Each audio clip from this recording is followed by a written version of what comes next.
Hello, welcome to the channel Wise Stories. Enjoy watching. Darling, my mother took out a loan for $9 million to buy a house. Now we'll have to sell your apartment to pay off the debt, and don't you dare argue, or I'll knock your teeth out, the husband snapped, raising his hand at his wife. The woman only smiled and calmly said. Anastasia had always been determined. Even in university, studying economics, she had a clear plan for her future. At 22, after graduating with honors, she joined an auditing company. Her career was progressing well. In 5 years, she rose from a regular specialist to a senior auditor. In her free time, Anastasia dedicated herself to financial planning, investment courses, and personal growth training. Her favorite hobby was martial arts. 3 times a week, she attended Aikido classes, which not only kept her in good physical shape but also gave her confidence. Her personal life before Antonio hadn't been so smooth. She had relationships with a classmate, intelligent but lacking initiative, and with a colleague, Sergio, ambitious but too focused on his career. None of the relationships lasted more than a year. Anastasia couldn't find a partner who shared her life goals and values. The idea of buying her own home came to her at 25. By that time, she had saved up for the down payment, setting aside almost a third of her salary each month. The bank approved her mortgage, and Anastasia became the owner of a small one-bedroom apartment in a residential area. "My own fortress," she proudly said to her friends when inviting them to her housewarming. For 3 years, Anastasia lived very frugally, minimal entertainment, shopping during sales, vacations only at her parents' countryside house. Every month, she sent the bank more than the required payment, striving to pay off her mortgage as quickly as possible. "You're crazy," her best friend Sylvia shook her head. "At your age, you should be having fun, not sitting at home with a calculator in the evenings." "When I pay off the mortgage, I'll have double the fun," Anastasia replied. "At least I'll have a safety net." At 28, Anastasia fully paid off the loan, which gave her confidence. Now that her basic housing needs were met, she began to go out with her friends more often, visiting cafes, exhibitions, and taking trips around Europe. A year later, she thought about buying a second apartment as an investment. The real estate market was growing, and Anastasia believed that renting out the apartment would provide additional income. This time, she took out a 10-year mortgage. Calculating that the rent would almost entirely cover the monthly payments, she bought a one-bedroom apartment in a new building, which needed renovation. For several months, she spent every weekend there, not resting but overseeing the work of the contractors, choosing finishing materials and furniture. "Now I can officially call myself a landlord," she joked when the first tenant moved in and made the advance payment. The financial cushion allowed Anastasia to feel freer. She no longer had to count every penny, could afford quality things, and wasn't afraid of losing her job or falling ill. For such situations, she had savings, and this confidence was reflected in her appearance, a beautiful, toned 30-year-old woman with steady brown eyes and a confident stride. Anastasia met Antonio at Sylvia's birthday party. He came with a mutual acquaintance, a stocky, broad-shouldered man with a charming smile and attentive eyes, a neat haircut, and an expensive watch on his wrist. Antonio worked at a construction company, holding the position of deputy head of the sales department. "How is it possible that such a beautiful woman is still single?" he asked when they found themselves sitting next to each other at the table. "Maybe because too many men ask me that question," Anastasia countered, but then softened. "I just haven't met the one I want to spend my life with." The evening continued with easy conversation. Antonio knew how to listen, asked the right questions, and joked. He was interesting to be around. When the party ended, he offered to drive Anastasia home. "Can I call you tomorrow?" he asked at the entrance. Anastasia agreed. Their first date was at a small Italian restaurant. Antonio arrived with a bouquet of lilies, her favorite flowers. It was a pleasant surprise, even though Anastasia didn't remember telling him about her preferences. "I asked Sylvia," Antonio admitted with an irresistible smile. The conversation flowed easily. Antonio told her about his childhood in a small town, moving to the capital after school, studying at a construction institute, and building his career. "My mother raised my sister and me on her own. My father left when I was 12, he shared. It wasn't easy, but my mom always made sure we never lacked anything. Anastasia noticed the warmth with which he spoke about his mother, and it touched her heart. At the end of the evening, Antonio insisted on paying the bill. "Next time, it's your turn," he said, and this sentence implied that there would definitely be another meeting. They started dating. Antonio was attentive and generous, often giving small gifts, sometimes bringing the chocolate she had once mentioned, or booking tickets for a play she had talked about. His attention to detail won Anastasia over. Their first intimate encounter occurred a month into their relationship. Antonio proved to be a tender, considerate lover, caring about her pleasure. Afterward, they lay in her bed, and Anastasia felt truly happy. "You're amazing," he whispered, running his fingers through her hair. "I've never met a woman like you." Their relationship developed rapidly. They spent every weekend together, often staying overnight at each other's places. Anastasia introduced Antonio to her parents, who warmly accepted him, especially her father, who liked that the potential son-in-law knew a lot about football. When it was time to meet his family, Antonio was a little nervous. "My mom is strict," he warned her. "She doesn't always get along with my girlfriends." "Don't worry," Anastasia reassured him. "I know how to get along with people." Antonio's family lived in a 3-room apartment on the outskirts of the city. His mother, Teodora Benitez, turned out to be a stately woman with bold makeup. Despite the homely atmosphere, the apartment was furnished in an old-fashioned, yet somewhat luxurious way: heavy furniture, a crystal chandelier, and numerous figurines. "So, this is the girl who won my son's heart," Teodora said, giving Anastasia a scrutinizing look. "Antonio said you work in auditing. You must earn well." "Mom," Antonio interjected. "What's wrong?" Teodora shrugged. "In our time, it's important for a woman not only to cook soups but also to earn money."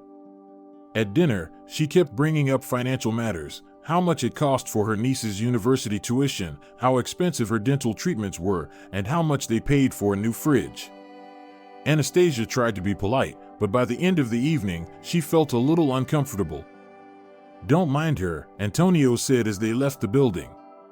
"Mom just worries about money. Life has taught her. But she likes you." Soon, Anastasia met Antonio's sister, Teresa, a 26-year-old, pleasant-looking woman who worked as an administrator at a beauty salon. Teresa made a good impression: cheerful, sociable, and sarcastic in conversation. "Finally, my brother brought home a normal girl," she said. "The previous one was such an airhead." After 6 months of dating, Antonio stayed at Anastasia's more and more, until she suggested he move some of his things in. "Do you really want this?" he asked, hugging her. "This is a serious step, right?" Anastasia replied. "I like falling asleep and waking up next to you." Antonio moved several boxes of clothes, a gaming console, and his favorite books. Their cohabitation started off relatively smoothly. Anastasia gave him half of her wardrobe and made room for his shaving essentials in the bathroom. Antonio helped with household tasks, sometimes going to the store, taking out the trash, and even cooking his signature dish, spaghetti with cheese and bacon. The only point of contention was finances. Anastasia suggested they share a budget, setting aside money for joint goals.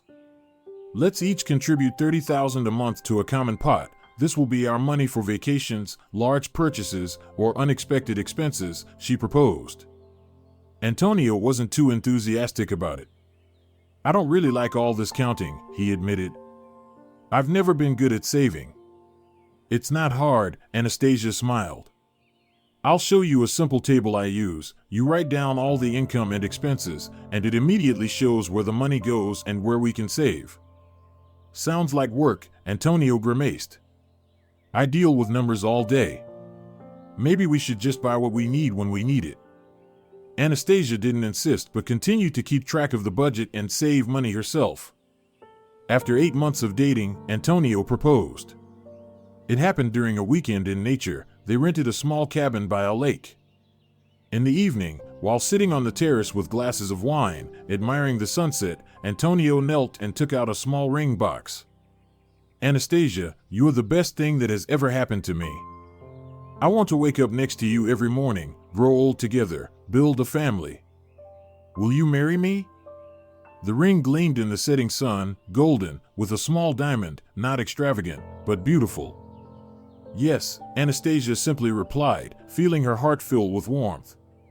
They decided not to have an elaborate wedding. Anastasia suggested a modest ceremony with their closest family, saving the money that could be spent on the celebration for the future. Mom will be upset, Antonio sighed. She dreamed of limousines, a restaurant, a veil. But it's our wedding, Anastasia gently reminded him. And I'd prefer to save that money for our future. Maybe for a larger down payment on a bigger apartment. You already have an apartment, Antonio was surprised. Yes, but maybe in a couple of years, we'll need more space, especially if we decide to have children. It's good to plan ahead, Anastasia explained. Antonio agreed, though with noticeable disappointment. They had the wedding at a small restaurant, inviting around 30 guests. Teodora still insisted that Anastasia wear a traditional white dress, and the young woman gave in, choosing a simple but elegant outfit. Their honeymoon was spent in Turkey, a week at a 5-star hotel with an all-inclusive system. Anastasia noticed that Antonio, usually frugal at home, didn't hold back on anything during their vacation. He ordered the most expensive cocktails, insisted on a room with a sea view, which cost a third more than the standard one, and signed up for all the paid excursions. I'm not getting married every day. He brushed it off when Anastasia gently hinted that they could have chosen more interesting excursions instead of everything they could find. I want you to remember this vacation for a long time. When they returned home, they officially moved into Anastasia's apartment, continuing to rent out the second apartment. The first months of marriage were filled with domestic chores. They updated some of the furniture, bought new kitchen appliances, and made plans for the future. However, the first warning signs didn't take long to appear. Antonio started staying late at work more often, explaining it by business meetings and corporate events. Anastasia had no reason not to trust him, but she noticed that her husband had become more irritable, especially when it came to money.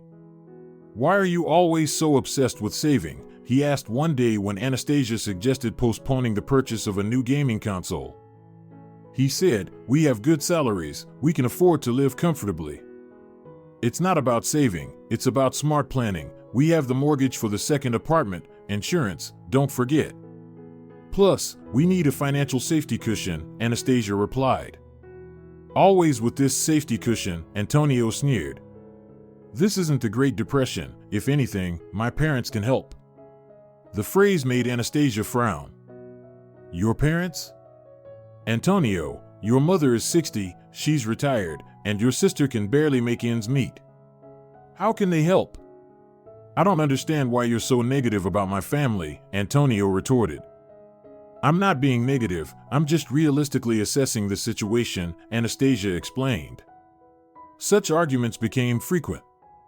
Antonio thought that Anastasia was too tight with money, while she honestly didn't understand why her husband couldn't see the value in budgeting. Everything changed when they visited his mother on her birthday. Teodora met them in a new outfit, which she proudly claimed to have bought at an expensive boutique, and a Gucci handbag, an accessory she had long dreamed of. Anastasia silently exchanged a glance with her husband. As far as she knew, her mother-in-law's pension was modest, and she had no other sources of income. After dinner, when they were preparing to leave, Teodora pulled Antonio aside. The conversation was quiet, but Anastasia overheard snippets. "The loan is only for a few months, help her out." On the way home, Antonio was silent. Once inside the apartment, he admitted that his mother needed money, had taken out a loan for repairs, and hadn't calculated properly. "How much?" Anastasia asked directly. $350,000, Antonio wouldn't look her in the eye. "She'll pay it back, it's just hard for her with the payments right now." "Antonio." Anastasia tried to stay calm. "Your mother is retired, how is she going to pay that amount back?" "Well, Teresa helps her, I can help too." He finally looked at her. "Anastasia, she's my mother." "I understand," she sighed. "But $350,000 is a serious amount. We could help, but I think we need to talk to your mom about financial responsibility." What do you mean? Antonio frowned. I mean that you can't take out loans if you can't repay them, especially at her age. Come on, everyone takes loans, the world runs on them, Antonio waved off. We'll help now, and later she'll figure it out herself. Reluctantly, Anastasia agreed to help, but this situation made her more attentive to her husband's financial habits.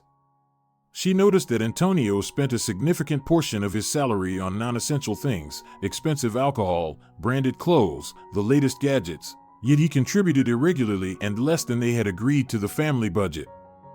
Maybe we should reconsider our expenses, she cautiously suggested. For example, you could skip the subscription to that expensive gym if you only go once a month. There's a great gym in our building, 3 times cheaper. That's so petty, Antonio protested. I earn enough to afford a decent gym. Not everyone wants to work out in a basement with equipment from the dinosaur era. It's not about being petty, Anastasia began to get angry. It's about a reasonable approach to finances. We spend more on your wants than we save. My wants? Antonio raised his voice. And your car, which you bought last year, that's not a want. I bought a used car at a reasonable price and fully with my personal money, not from the family budget, Anastasia retorted. Unlike your iPhone, which cost almost your entire salary. The argument ended with Antonio slamming the door and leaving to cool off. He returned late, a bit drunk, apologized, and promised to pay more attention to their joint budget. For several weeks, their relationship was calm again, but then the situation repeated itself. Now Antonio's sister, Teresa, needed money for a down payment on a car she had been saving, but it wasn't enough. Antonio explained, she needs the car for work, she got a job at another salon far from home. Why doesn't she take out a car loan? Or wait until she saves up the full amount? Anastasia asked. The interest on the car loan is huge, Antonio countered. And she can't wait, she starts work in a week. This time, Anastasia was firmer. Sorry, but we just helped your mother. I don't mind helping Teresa, but with a smaller amount. Let her take out a loan for part of the cost. I already promised, Antonio confessed sheepishly. What? Anastasia couldn't believe her ears. Without consulting me? I didn't think you'd be against it, he tried to justify himself. You always talk about helping family, about family values. Helping family doesn't mean we have to sponsor your relatives when they make reckless financial decisions, Anastasia exclaimed. And yes, decisions about large family expenses should be made together. After a long argument, they agreed to give Teresa part of the requested sum as an interest-free loan with the condition that it would be paid back within a year. Teresa promised to pay $20,000 monthly, but after the third payment, she temporarily stopped payments due to unforeseen circumstances. These situations began to repeat with disheartening regularity. Sometimes Antonio's mother asked for help with a vacation payment, or his sister needed money for dental treatment. Antonio couldn't refuse his relatives and promised each time that this would be the last time. Anastasia increasingly began to question whether she had made the right decision marrying Antonio. She loved him, but his financial irresponsibility and the constant requests from his family were starting to seriously tarnish their relationship. The situation completely soured when Anastasia discovered that Antonio had secretly taken out a large loan and hadn't told her about it. She found the statement on his phone when she was looking for photos from their recent trip. $900,000, she exclaimed, showing him the discovery. And you didn't think it was necessary to tell me. I was going to, Antonio defended himself. I just needed to find the right moment. The right moment for what? To admit you took a loan behind my back? What did you even use this money for? Antonio confessed that the money had gone to pay off his mother's and sister's debts, as well as for buying new gadgets for himself. You're always so stingy when it comes to my family, he said bitterly. And they really need it. I'm not stingy, I'm rational, Anastasia replied. Your mother buys branded things, goes to resorts, and lives beyond her means. That's not need, that's mismanagement of money, and now you're going down the same path. Don't talk about my mother like that, Antonio raised his voice. She spent her whole life on us, denied herself everything. Now it's her time to live for herself. At our expense? Anastasia asked sarcastically. The argument dragged on until late at night and ended with them sleeping in separate rooms for the first time in their life together.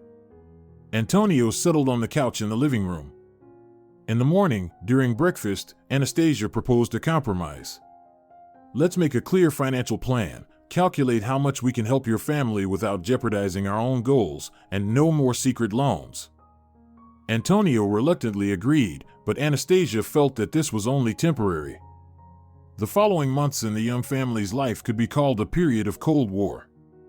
On the surface, everything seemed relatively fine. Anastasia and Antonio went to work, had dinner together, and sometimes went to the movies or visited friends. However, the atmosphere at home changed. The warmth with which they once communicated had disappeared, replaced by a sense of wariness, as if both were expecting something bad to happen. Anastasia no longer kept the family budget as she had before, but now she approached it with less enthusiasm. Antonio contributed his share irregularly, often lowering the amount under the pretext of unforeseen expenses.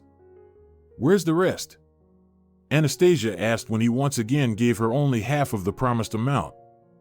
"I had to buy new tires for the car. Winter is coming," Antonio shrugged.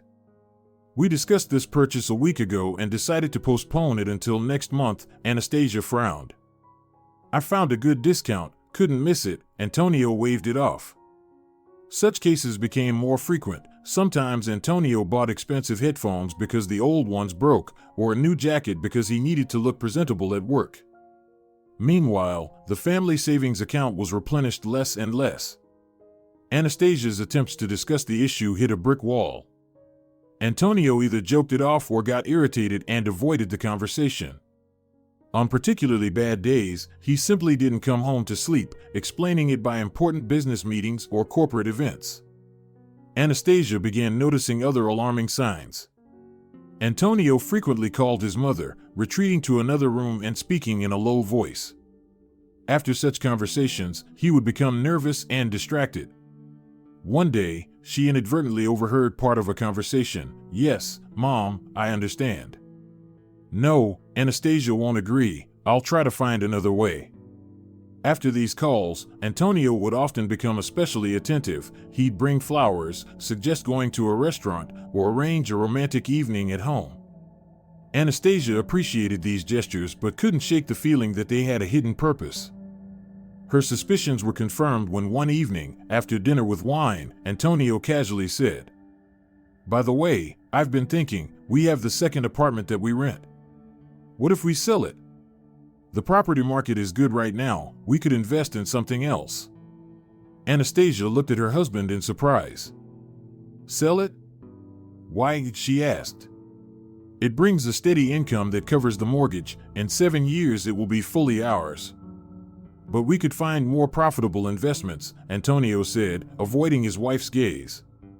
"For example, stocks or currency, or invest in a business." "A business?" Anastasia felt there was something more to this. "Do you have specific proposals?" she asked. "Not yet, but I'm exploring options," Antonio replied vaguely. "Strange that you didn't show interest in investments before," Anastasia noted. "Usually, I'm the one talking about financial planning." "People change," Antonio shrugged. "I've started thinking more about the future." Anastasia decided not to press the topic further, but her internal unease grew. She realized that her husband's sudden interest in her property must have something to do with his family.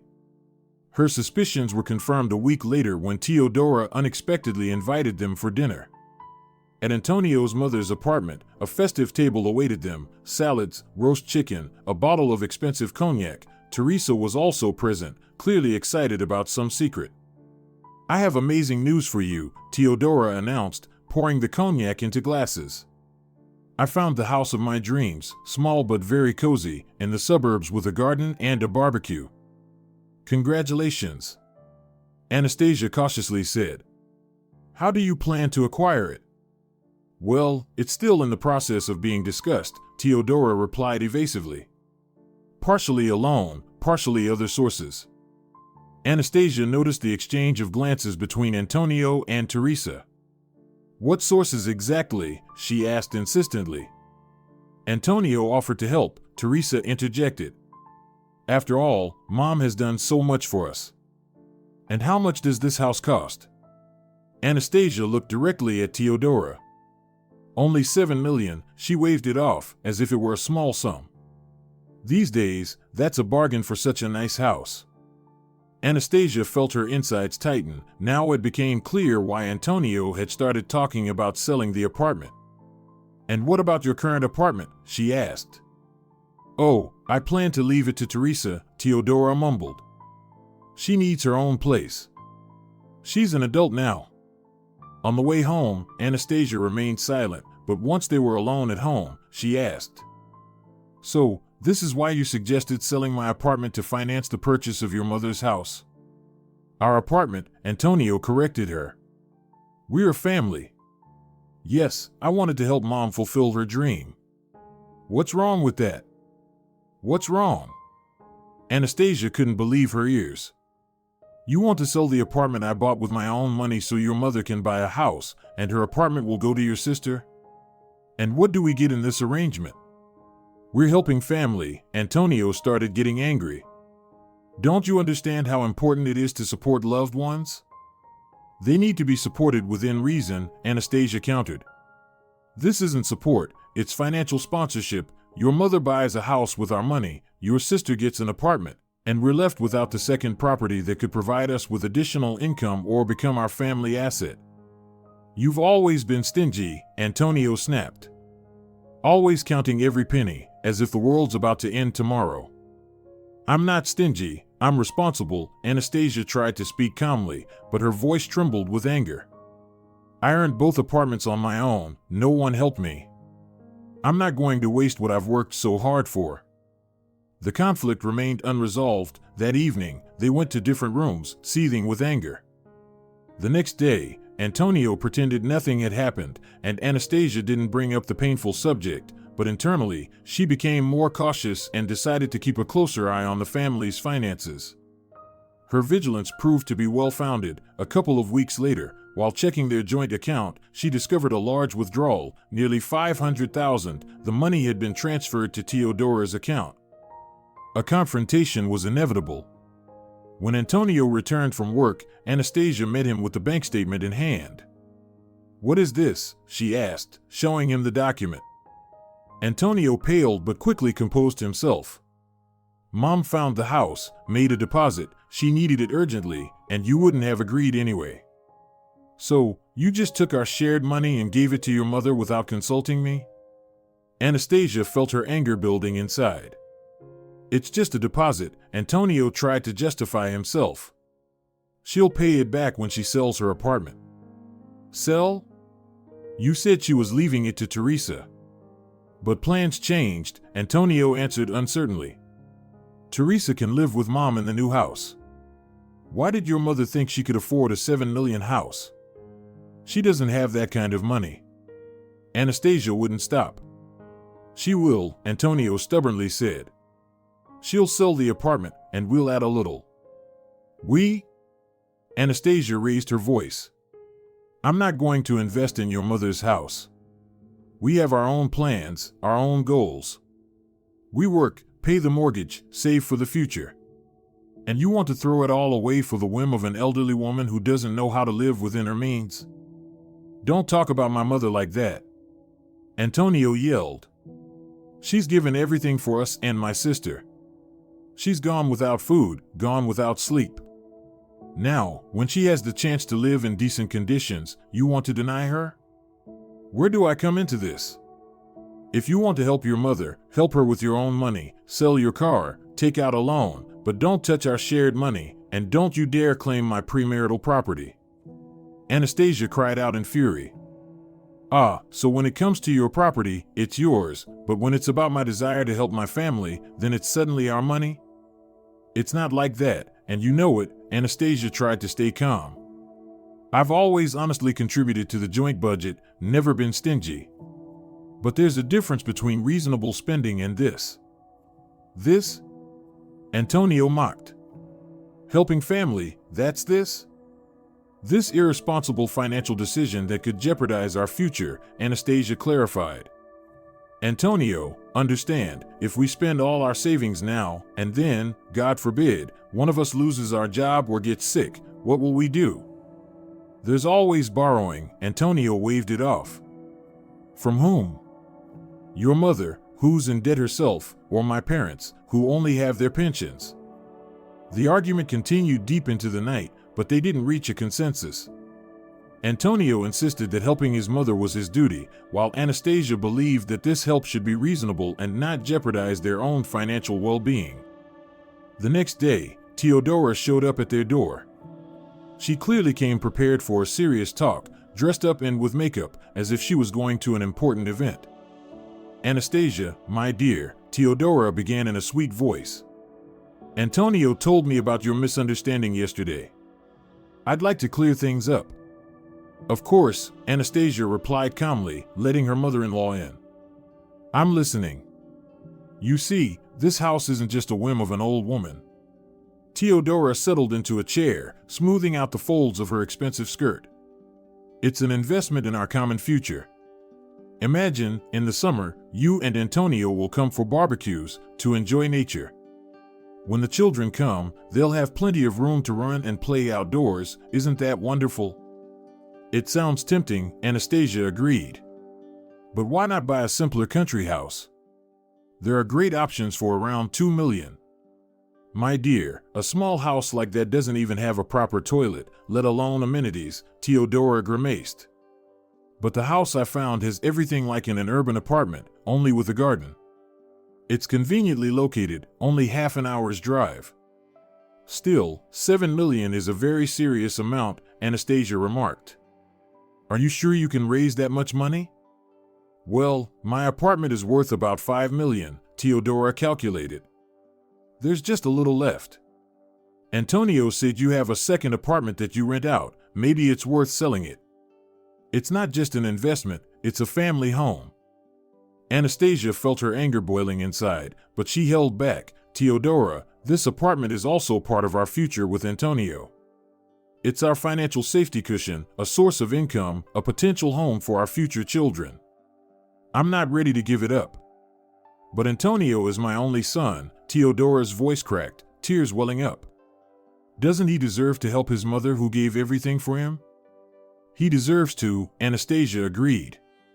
And I'm not against helping within reasonable limits, but selling the apartment, that's a step I'm not willing to take.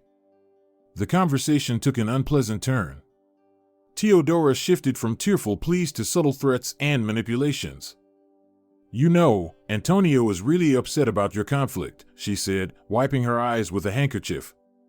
He says he doesn't recognize you anymore, that you've changed since the wedding, that you've become hard, materialistic. And I think it's him who has changed. We both used to value financial responsibility and planning, but now he's ready to put our future at risk for fleeting desires. So, you're putting money above family? Teodora narrowed her eyes. No, I'm putting our family's long-term well-being above momentary whims, Anastasia replied firmly. Teodora left clearly dissatisfied, but Anastasia felt she had stood her ground. However, it was only a temporary victory. After learning about the conversation, Antonio threw another tantrum, accusing his wife of being cold-hearted and disrespectful toward his mother. From this moment, their relationship began to rapidly deteriorate. Antonio increasingly stayed late at work, came home late, sometimes with the smell of alcohol. Anastasia immersed herself in her work, trying to think less about domestic problems. They almost stopped talking about personal matters, limiting themselves to discussing household issues. One evening, when Antonio once again didn't come home for the night, Anastasia seriously thought about the future of their marriage. She still loved her husband but understood that their views on finances and family matters were diametrically opposed. Perhaps they should separate before the conflict reached the point of no return. In the morning, Antonio returned home unusually upbeat. He brought coffee and croissants from her favorite bakery and was attentive and caring, just like in the first months of their relationship. Sorry for yesterday, he said, hugging her. I drank too much with the colleagues, didn't want to come home in that state. Anastasia accepted the apology with restraint, but remained internally on guard. Such mood swings from her husband usually preceded new financial surprises. Her fears were confirmed a couple of days later. Antonio came home from work with a bottle of champagne and a box of expensive chocolates. "I have great news," he announced, opening the champagne. "Mom's mortgage for the house got approved." "Really?" Anastasia was genuinely surprised. At her age and income? "Well, not exactly for her," Antonio clarified. "I'm co-signing, plus we're selling her apartment. The down payment will be around 70%. The monthly payment is very small. Mom can easily handle it." "Co-signing?" Anastasia felt her heart tighten. "Antonio, do you understand what that means? If your mom can't pay, we'll have to. And if we can't, the bank will take the house, and your credit history will be ruined. This could affect our ability to get a loan in the future if we need one." "Don't dramatize," Antonio waved it off. "It's all planned out. Teresa and I will help Mom with the payments if needed. The main thing is that the house situation is sorted without your involvement, just as you wanted." Anastasia realized it was pointless to argue. The decision had already been made. But the worry didn't leave her. She knew her husband's family's financial habits and didn't believe everything would go smoothly. Their worst fears began to come true 3 months later. Teodora moved into the new house after selling her city apartment. Teresa, contrary to previous plans, was renting a room in a shared apartment, explaining that Mom needed money for the renovation.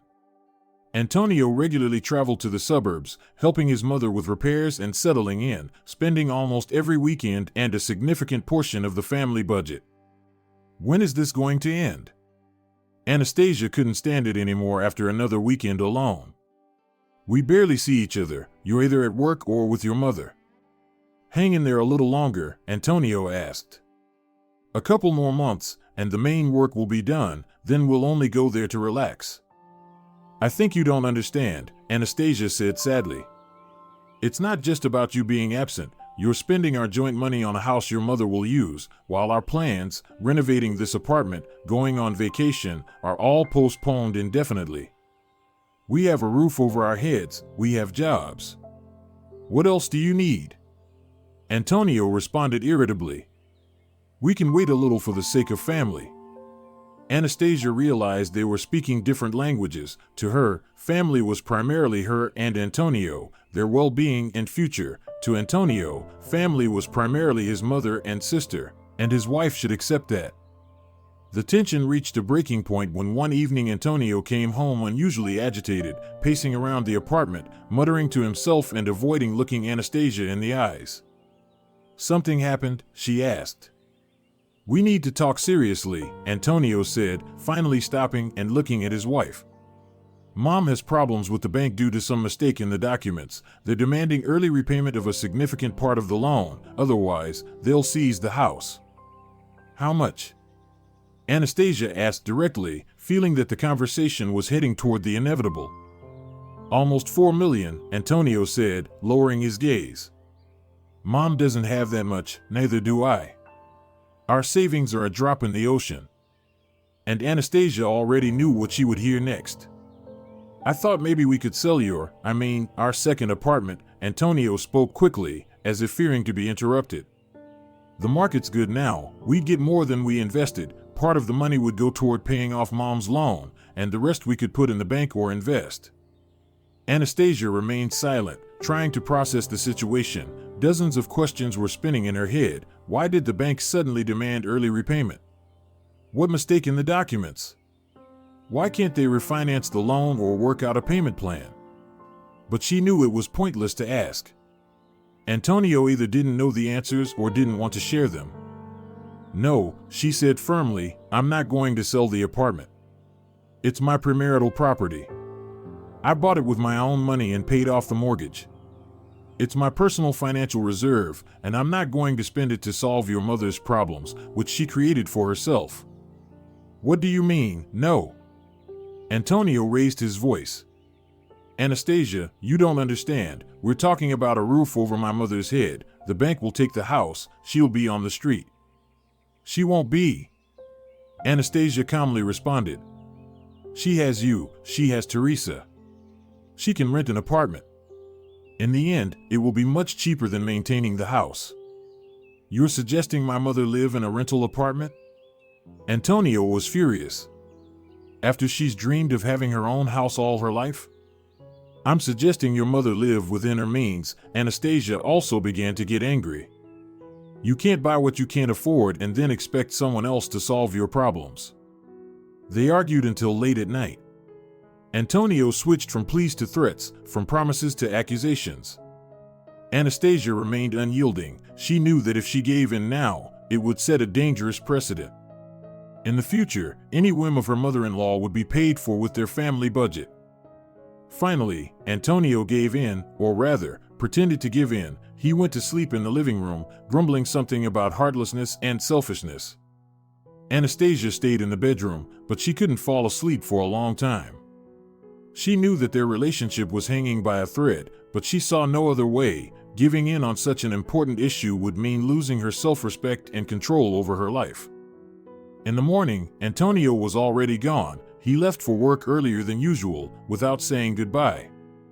Anastasia also got ready and went to the office, trying to focus on professional tasks and not think about domestic problems. The day passed in tension. Anastasia couldn't focus on her work, constantly returning to the conversation from the night before. Several times she was about to call Antonio, but each time she put the phone down. What was there to talk about? Her position hadn't changed, and she wasn't going to apologize for defending her interests. During lunch, her mother-in-law called. Anastasia hesitated whether to answer or not, but finally picked up. Anastasia, dear, Teodora's voice sounded unusually fawning.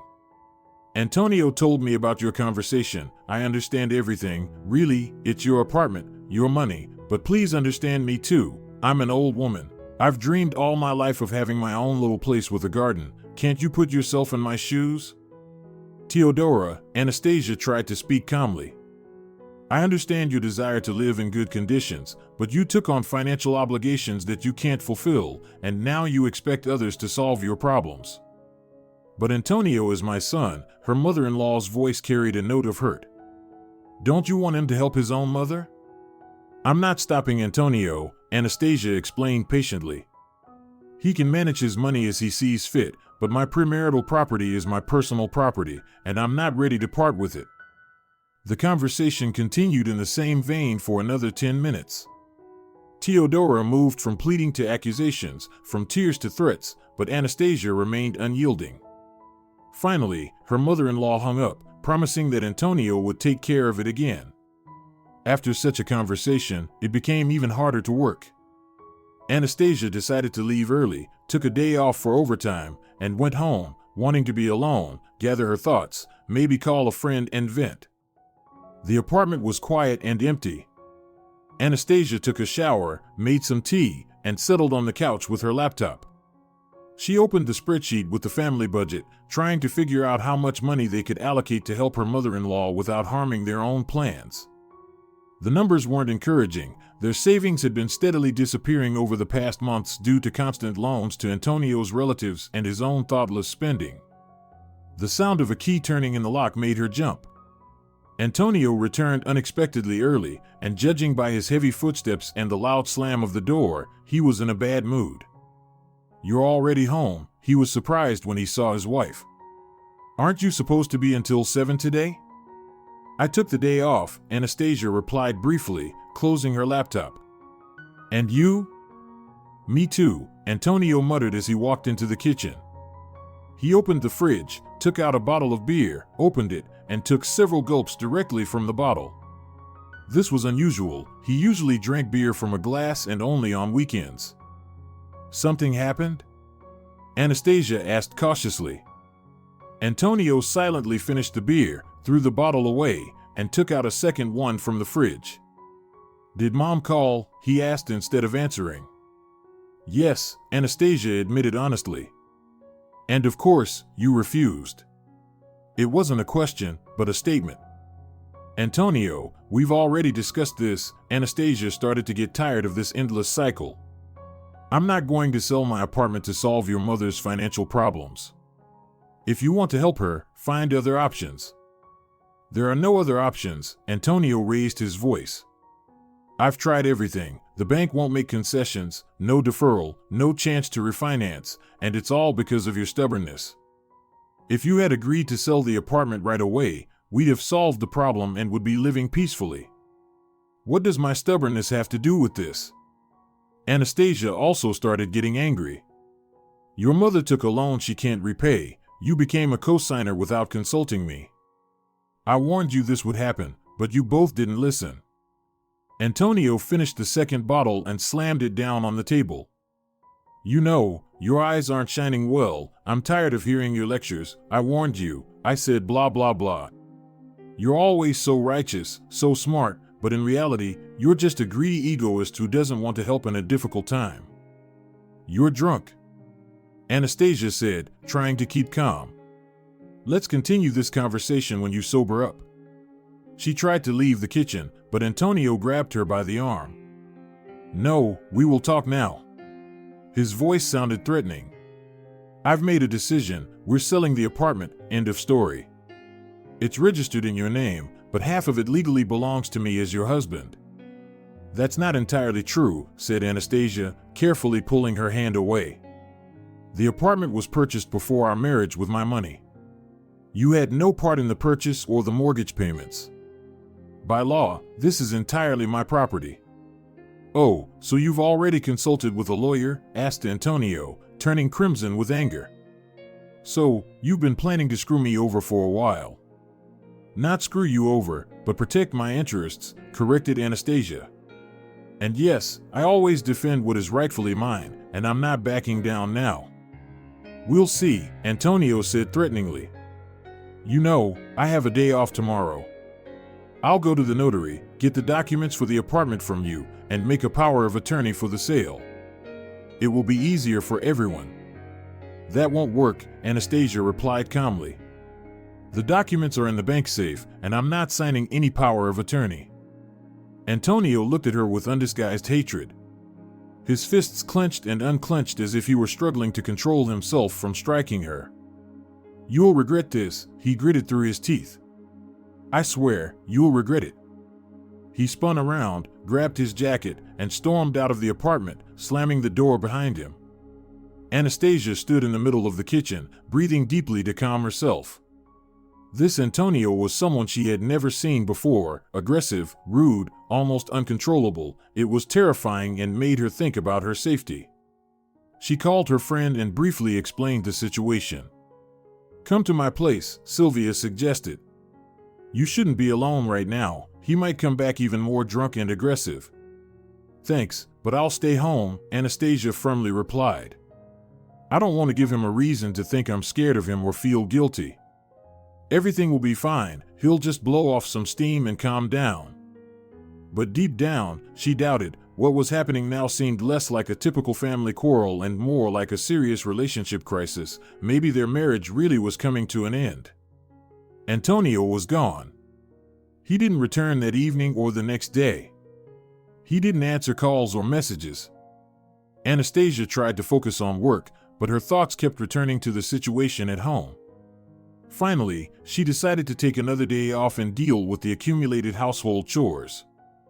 On the third evening, when Anastasia was starting to seriously worry, Antonio finally showed up. He was sober, but he looked tired, with a certain determination in his eyes. We need to talk, he said as he entered the living room. Of course, Anastasia put down the book she had been reading. I'm listening. Antonio sat across from her, placed his hands on his knees, and looked directly into her eyes. Anastasia, my mother took out a loan of $9 million to buy a house. Now we'll have to sell your apartment to pay off the debt, and don't you dare argue, or I'll knock your teeth out, he barked, raising his hand at her. Anastasia just smiled and calmly said, Idiot. What did you expect? That I would just sell my apartment and pay off your mother's loan? Yes, but my mother bought a house for herself and gave her apartment to my sister. She won't be able to pay it off by herself. Antonio looked at her with desperate hope. I don't care, Anastasia replied coldly. I'm not paying for anything. And how dare you threaten me, you fool? "Oh, you!" Antonio snarled and lunged at Anastasia. What happened next surprised them both. Thanks to her regular Aikido practice, Anastasia reacted instinctively. She easily intercepted her husband's arm, moved out of the line of attack, using his own strength and momentum, and executed a pain lock. Antonio ended up on the floor, twisted into an uncomfortable position, his face contorted in pain. "What are you doing?" he gasped. "Defending myself," Anastasia calmly replied, not loosening her hold. "And now listen carefully. I'll let you go, and you will calmly pack your things and leave. If you try to attack again, I'll call the police, and trust me, they'll believe me, not you." She slowly released his arm and stepped back to a safe distance. Antonio got up from the floor, rubbing his wrist, and looked at his wife with surprise and anger. "You've completely lost it?" "No, I'm just protecting myself and my property," Anastasia answered, crossing her arms over her chest. "You have 30 minutes to pack and leave." "This is my apartment too," Antonio retorted. "I'm your husband, we live here together." Anastasia remained firm. "After you tried to hit me, I have the right to throw you out." Antonio wanted to argue, but, seeing the determination in his wife's eyes, he changed his mind. He walked into the bedroom and began tossing his things into a sports bag. Anastasia watched him from the doorway, ready to react to any further outburst of aggression. Once his major items were packed, Antonio stopped in the middle of the room. "This isn't over," he warned. "I'll be back, and we'll settle this differently." "No, Antonio," Anastasia said. "This is the end. You crossed the line. Tomorrow, I'll file for divorce." "You wouldn't dare." He started getting worked up again. "Oh, I would," Anastasia said, pointing to the door. "Now leave." Antonio grabbed his bag, muttered something obscene, and headed for the door. He stopped at the threshold, about to say something, but Anastasia beat him to it. "Goodbye, Antonio, leave the keys on the table." He threw the keys on the floor and left, slamming the door behind him. Anastasia locked the door, put the chain on, and only then allowed herself to exhale. Her hands were shaking, her heart was pounding, but overall, she felt a strange sense of relief, as though the heavy burden that had been on her for the past few months had suddenly disappeared. She went to the living room, poured herself a glass of wine, and sat on the couch. She needed to think about her next steps. First, change the locks. Antonio might have made duplicates of the keys. Second, consult a lawyer about the divorce. Third, inform the concierge not to let her husband into the building. The phone rang, interrupting her thoughts. It was her mother-in-law. Anastasia hesitated whether to answer or not, but decided it was better to clarify everything immediately. "Hello, Anastasia, what's going on?" Teodora's voice sounded worried. "Antonio came to us, crying, saying you threw him out." "Is that true?" "Yes, Teodora, it's true," Anastasia replied calmly. "Your son threatened me with physical violence and tried to hit me. I had no choice." "That can't be," her mother-in-law gasped. "Antonio has never raised a hand to a woman, you must be exaggerating." "Not at all," Anastasia began to lose her patience. "And do you know why he did this?" "Because I refused to sell my apartment to save you from the consequences of your irresponsible decision to take out a loan for a house you can't afford." "How dare you?" Teodora fumed. "I always knew you were a mercenary." "Poor my boy, how could he have ended up with such a heartless woman?" Anastasia tried to stay calm. "Your opinion of me doesn't concern me.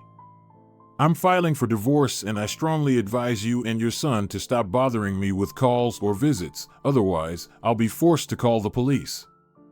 Without waiting for a response, she ended the call and blocked her mother-in-law's number. She did the same with Antonio's and his sister's numbers.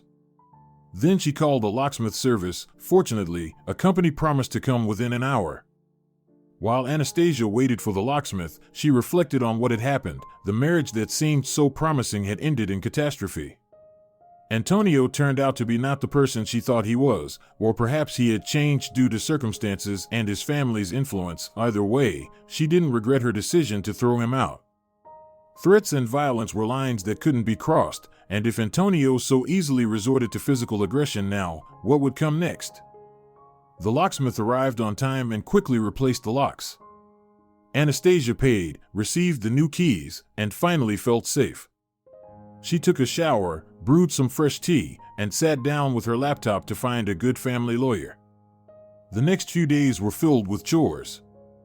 Anastasia consulted a lawyer, prepared the necessary divorce documents, updated her will excluding Antonio, and contacted the bank to close joint accounts and open new ones, accessible only to her. Antonio tried to contact her through mutual acquaintances, but Anastasia was firm. She briefly explained the situation to close friends to prevent manipulation on his part. To her surprise, most responded with understanding and support. "I always felt there was something off with him," Sylvia admitted over a cup of coffee. "Too perfect, too attentive, like he was playing a role." "I think it's not that," Anastasia replied thoughtfully. "He truly loved me in his own way, but our values turned out to be incompatible. For him, family means mother and sister first, and wife is just an additional resource. For me, family means us together, our future, our children." It's a fundamental contradiction, and sooner or later, it would have come to light. A week after the incident, Anastasia received a message from Teresa. Unlike their mother and brother, Antonio's sister expressed herself in a restrained and almost apologetic tone. "Anastasia, I understand that you don't want to communicate with our family, and I can't blame you for that, but please know that I don't support what my mother and Antonio did. They both crossed the line. If you need a witness in court or any information, I'll help. Take care of yourself." Anastasia didn't respond but saved the message. Perhaps Teresa was sincere, or perhaps it was another manipulation aimed at lowering her guard. Either way, staying away from this family was the wisest decision. The preparation for the divorce process was in full swing. Anastasia's lawyer, an experienced middle-aged woman, assured her that the case would be simple: short marriage, no children, mostly premarital property, and the only potential issue would be if Antonio tried to claim a share of her apartment. But here, the law was on Anastasia's side. Premarital property remains the property of the spouse it belonged to before the marriage, the lawyer explained. Since you took out the mortgage before the wedding and continued paying it off from your personal funds, the apartment is entirely yours. The same applies to the second apartment. Your husband can only claim jointly acquired property. What exactly counts as jointly acquired property? Anastasia asked, clarifying, in your case, it would be appliances, furniture, possibly a car, if it was purchased during the marriage, and savings accumulated during the marriage. The lawyer reviewed the documents. But from what you're saying, you don't have much in savings, and most of the big purchases were made before the marriage. Yes, we've only been married for 6 months, Anastasia confirmed. Then the process should go smoothly, the lawyer concluded, unless, of course, your husband decides to complicate things. And Antonio did decide to complicate things. Anastasia found out about this when she received a court summons. Not only had her husband agreed to the divorce, but he also filed a counterclaim, demanding that the second apartment be recognized as jointly acquired property and that its value be split evenly. He has no right to, Anastasia fumed, showing the lawyer the documents. The apartment was bought before the marriage, and the mortgage has been paid from my personal account. Technically, you're right, the lawyer said, examining the claim carefully. But there's an interesting point here. Your husband claims that part of the mortgage payments during the marriage were made from the joint household account, meaning that, in fact, he contributed. That's why he's demanding compensation. But that's a lie, Anastasia shook her head. We had a separate account for shared expenses, but I always paid the mortgage from my personal account. I have all the statements. Great, the lawyer nodded. That simplifies the case significantly. Provide me with all the bank statements from the period of the marriage, and we can easily disprove his claims. Anastasia was confident in her position, but she was still nervous about the court hearing. Antonio and his lawyer might come up with some additional arguments or try to tarnish her reputation. At the hearing, she saw Antonio for the first time since their separation. He looked gaunt, dark circles under his eyes, but he was holding himself confidently. Next to him sat Teodora, throwing angry glares at her former daughter-in-law. The trial began with the presentation of each side's position. Anastasia's lawyer clearly and logically laid out the facts. The apartments were purchased before the marriage, the mortgage was paid from Anastasia's personal account, and there were no joint investments in the property. All the documents and bank statements supported this position. Antonio's lawyer, a young man with an aggressive manner of speaking, tried to dispute these facts. He argued that Antonio had transferred money to Anastasia's personal account, from which mortgage payments were then made. He also insisted that Antonio had invested in the renovation and furnishing of the apartment, thereby increasing its value. "Do you have any evidence of these transfers?" asked the judge. The lawyer hesitated. "Unfortunately, cash transfers are hard to prove with documents, but we do have witness testimony," he replied. "Whose exactly?" the judge clarified. "From the defendant's mother, Teodora, who repeatedly saw her son give large sums of cash to the plaintiff," the lawyer said. Anastasia barely suppressed a smile. The argument was so ridiculous that even the judge had trouble hiding her skeptical expression. The subsequent proceedings only strengthened Anastasia's position. Antonio stumbled in his testimony, unable to specify the amounts of money. When the issue of jointly acquired property came up, Anastasia generously declared that she did not claim any part of the items formerly subject to division: furniture, appliances, and dishes. "I just want to finish this process quickly and start a new life," she explained. After a brief deliberation, the court ruled in Anastasia's favor. The divorce was granted, Antonio's claims to a share of the apartments were rejected, and the jointly acquired property was divided according to the list presented by Anastasia. Walking out of the courtroom, Anastasia felt a great sense of relief. The nightmare was finally over. She was a free woman again, the rightful owner of her life and her property. At the exit of the courthouse, she was stopped by Teodora. "Are you satisfied?" she hissed, blocking her way. "You destroyed the family, disgraced my son, left us without help," Teodora continued. Anastasia calmly replied. "Your son destroyed our family when he decided he could threaten me and raise his hand against me. I didn't disgrace anyone, I defended myself. You know, instead of blaming me, you should think about your role in all this. Your irresponsibility led to the debts. And your son, because of his excessive attachment to you, jeopardized our marriage." Teodora's face twisted with anger. "How dare you? We'll see who wins in the end. Antonio will find himself a proper wife who will respect family values." "I wish him luck." Anastasia sidestepped Teodora and headed for the exit. She stepped outside the courthouse, took a deep breath of fresh spring air, and felt the heavy burden lift from her shoulders. For the first time in many months, she could think only about herself and her future, without worrying about other people's problems. The next weeks were dedicated to Anastasia rebuilding her life. She redecorated the apartment, getting rid of things that reminded her of her ex-husband, fully immersed herself in her work, and reconnected with friends she had distanced herself from during the marriage. To her surprise, she felt no grief or regret over the failed marriage. Instead, there was a sense of liberation and new opportunities, as if a heavy door had closed behind her, but dozens of new ones, leading to a bright future, had opened. Through mutual acquaintances, Anastasia occasionally received news about Antonio. He had moved out of his mother's house and was renting a small apartment on the outskirts of the city. The house was repossessed by the bank due to unpaid debts, and Teodora had to move in with her daughter. The family's financial troubles only worsened, and there were rumors about new loans and debts. One day, about 6 months after the divorce, as Anastasia was coming home from work, she noticed a familiar figure by the entrance. Antonio looked gaunt, his clothes worn. The well-groomed appearance he once had was now gone. "Can we talk?" he asked, spotting his ex-wife. She stopped at a safe distance, ready to call for help or run if necessary. "About what?" she asked. "I wanted to apologize." Antonio looked at the ground, unwilling to meet her gaze. "The way I behaved is unforgivable, especially that last night. I wasn't myself, too much had piled up." "That's no excuse for threats and attempts at violence," Anastasia said firmly. I know, he sighed. I'm not making excuses, just trying to explain. After our divorce, everything changed. Mom lost the house, my sister kicked us out of her apartment when we couldn't pay the utilities. In general, everything fell apart.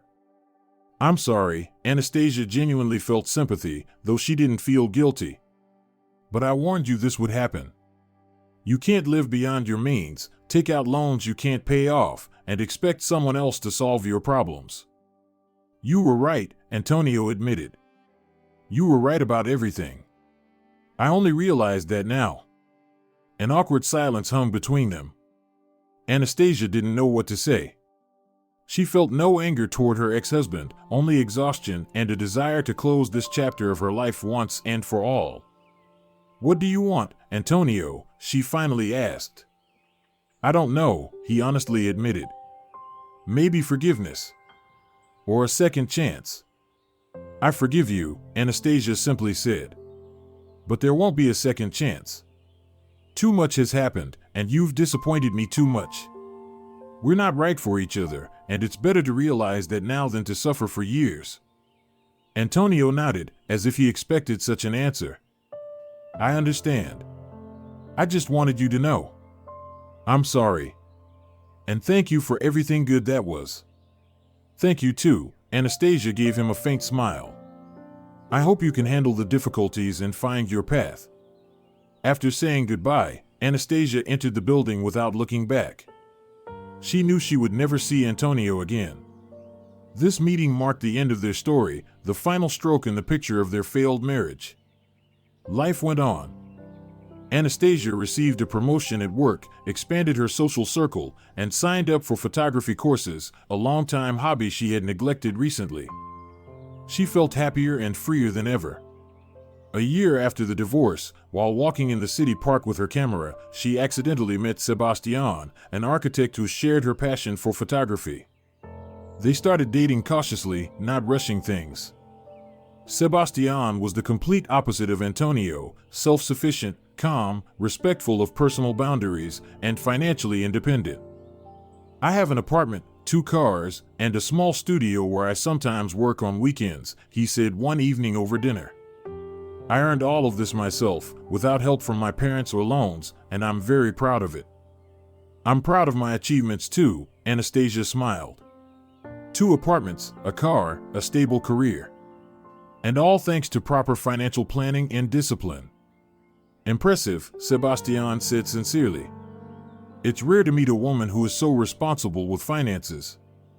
Their relationship developed harmoniously, without drama or conflict. They shared common values, respected each other's independence, and made plans for the future that considered both of their interests. A year and a half later, Sebastian proposed, and Anastasia agreed, feeling that this time she had made the right choice. Before the wedding, they created a prenuptial agreement, clearly defining property matters. Not out of distrust, but mutual respect and the desire to avoid potential future conflicts. It's like insurance, Sebastian explained. I hope we'll never need it, but it's better to have it than regret it later. Anastasia fully agreed with this perspective. The bitter experience of her first marriage taught her that even the brightest feelings can be overshadowed if important issues aren't discussed in advance. Their wedding was exactly what Anastasia had always dreamed of, modest but elegant, with close friends and family. Only those who genuinely rejoiced for the newlyweds and wished them happiness were invited. They spent their honeymoon traveling through Europe, which they had planned together, carefully considering each other's interests. They enjoyed every moment, feeling that they had finally found someone with whom they could build a truly strong and happy family.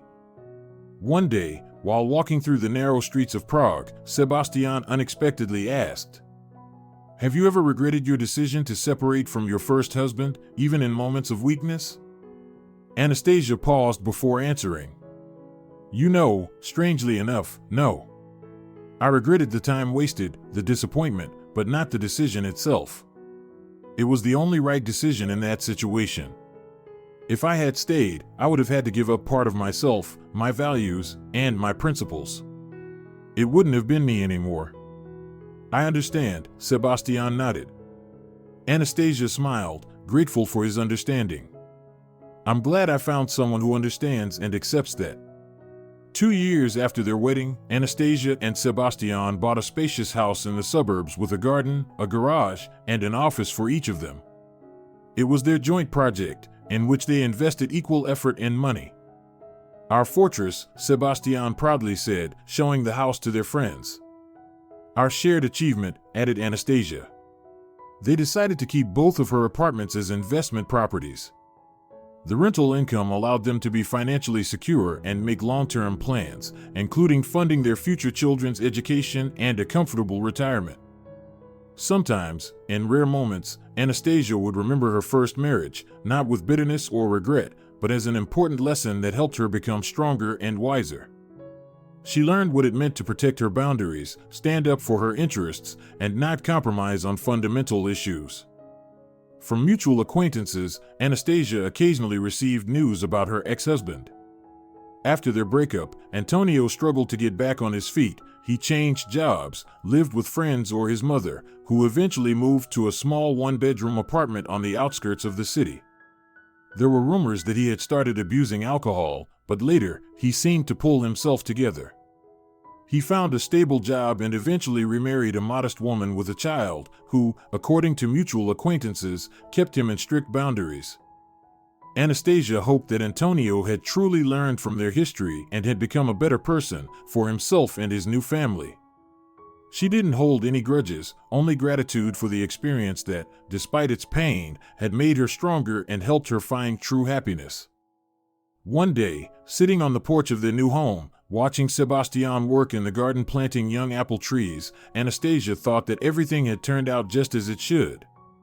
Every decision, every choice, every difficulty had brought her exactly where she needed to be, next to the person who respected her strength and independence, shared her values and dreams. The phone rang, interrupting her thoughts. It was Sylvia, bringing joyful news. "I'm getting married and I want you to be my maid of honor at the wedding." "Of course, I'd love to," Anastasia agreed. "When's the wedding?" "In 3 months," her friend replied. "You know, I hesitated for a long time whether I should get married after all the stories we've seen, but then I realized, the most important thing is to be with the right person and never sacrifice your independence and self-respect for the sake of a relationship." "You've really grown up," Anastasia laughed. "Remember how you used to tell me to work less?" "I remember," Sylvia laughed too. "I still think you work too much, but I've learned to respect your choice. And by the way, thanks to your example, I also bought an apartment before the wedding. It just feels more peaceful." After the call, Anastasia approached Sebastian, hugged him from behind, breathing in the smell of freshly tilled earth. "You know what impresses me most about you?" he asked, turning around and hugging her in return. "What's that?" "Your strength, not physical, though that too," he smiled, remembering how Anastasia once told him the story of how she threw her ex-husband out of the apartment. "But your inner strength. You know what you want, and you don't let anyone throw you off course. That's a rare quality." "I had to learn it," Anastasia admitted. "Sometimes through pain and disappointment." "That makes the result even more valuable," Sebastian said. He kissed her on the forehead. "I'm glad I can share this journey with you," he added. Looking at their home, the garden they were building together, the life they were creating day by day, Anastasia felt deep satisfaction. She didn't regret anything, not the difficult decisions, not the painful experience. All of it had made her the woman she was now, strong, confident, knowing her worth and the value of her work. And most importantly, she had learned the most important life lesson: what's mine, I won't give away. Neither my independence, nor my dignity, nor my property, nor my principles. That lesson had cost her a marriage, but it had brought her true happiness and confidence in the future. If you're enjoying it as well, leave a like and subscribe to the channel.